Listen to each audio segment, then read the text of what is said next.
بيتزا كاري ديال المحلات ولا خير متاع المحلات. هاد لاغاسات بنة على بنة تجيب بنينة خفيفة وهايله، لازم تجربوها باش تعرفوا.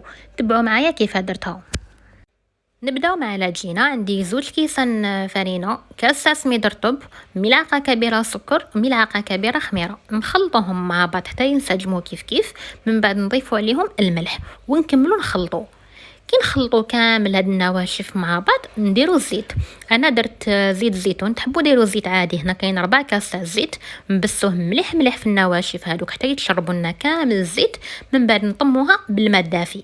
العجينه لازم تكون طريه. من بعد ندلكوها حوالي دقيقتين. كي نكملوا ندلكوها نردوها في الغيسيبيون، ندهنوها بشويه زيت، نغطوها ونخلوها تخمر. بالنسبه لاصوص طوماط عندي طماطم، حبه بصل صغيره، سنينه توم، نرحيهم في الاشواخ.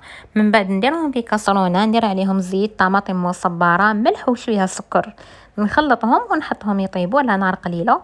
ندير لهم زعتره وشويه ماء ونخلوها طيب. نفتح العجينه بعد ما تكون خمرت. من بعد ندهنها بشويه زيت، ندير لها ثقوب بالفرشيطه ونحط لها لاصوص طوماط بعد ما تكون بردت. من بعد نزينها بزيتون اسود وفلفل اخضر، وزدت لها مام اعشاب عطريه ودخلتها على 200 درجه حتى طابت.